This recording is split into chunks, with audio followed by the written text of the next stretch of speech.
Evet, İsrail'de Hizbullah'a önleyici saldırı seçeneği değerlendiriliyor. Bir yandan da bu öneri gündemdeyken İsrail Savunma Bakanı Yoav Gallant kritik bir açıklama yaptı. Ordu sadece savunmaya değil, taarruza da hazır olmalı dedi. Amerika ise müttefikini korumak için devrede. Ulusal Güvenlik ekibini toplayan Biden hazırlıklar konusunda briefing aldı. Orta Doğu'da kırmızı çizgileri tek tek aşan İsrail şimdi kaçınılmazı bekliyor.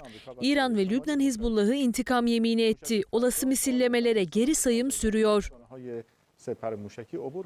Önce İran'ın mı yoksa Lübnan Hizbullah'ının mı saldıracağı belirsiz. İki tarafın da yanıtlarını hala planlama sürecinde olduğu sanılıyor. Öte yandan bazı üst düzey İsrail askeri yetkililer Başbakan Netanyahu ve Savunma Bakanı Gallant'a kritik bir öneride bulundu. Hizbullah'tan gelecek bir saldırıyı beklemek yerine Kuzey cephesinde önleyici saldırı başlatılması tavsiye edildi. Süreci yöneten biz olalım denildi. Gallant ve Netanyahu'nun yanıtı bilinmiyor.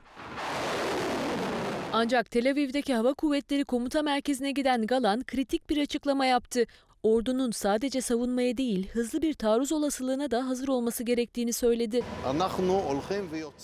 Hızlı bir şekilde saldırıya geçmek de dahil olmak üzere tüm olasılıklara hazırlıklı olmalıyız. Amerika Birleşik Devletleri tıpkı 13 Nisan'daki İran saldırısında olduğu gibi İsrail'e yine savunma desteği vermeye hazır. Uçak gemisi dahil olmak üzere bölgeye ilave Amerikan gücü yönlendirildi. İsrail'e giden ABD Merkez Kuvvetler Başkanı General Michel Kurilla, Savunma Bakanı Gallant ve Genelkurmay Başkanı Herzi Halevi ile görüştü. Toplantıda İsrail'e olası saldırıları geniş bir uluslararası koalisyon olarak püskürtme hazırlığı konuşuldu. Saatler sonra ABD Başkanı Joe Biden, Beyaz Saray'daki durum odasında ulusal güvenlik ekibini topladı. Başkana saldırıya uğraması halinde İsrail'e sağlanacak destek hazırlıkları konusunda briefing verildi. ABD Savunma Bakanı Austin ise mevkidaşı Gallant'la telefonda konuştu. Amerika'nın İsrail savunmasına olan bağlılığını teyit etti. ABD Dışişleri Bakanı Antony Blinken ise bölgesel bir savaşı önlemek için diplomasi girişimlerine devam etti. Katar ve Mısırlı mevkidaşlarıyla telefonda konuştu. Gerilimi tırmandırmak kimsenin çıkarına değil diyerek bir kez daha Gazze'de ateşkes çağrısı yaptı.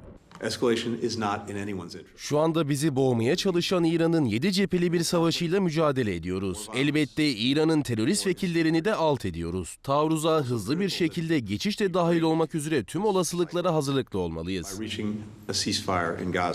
Bölgedeki Arap ülkeleri de teyakkuzda. Ürdün ve Suudi Arabistan kendi hava sahalarına girecek, İran'a ait her türlü tehdidi imha edeceklerini açıkladı. İki ülke bunu İsrail için değil, kendimizi savunmak için yapacağız mesajı verdi.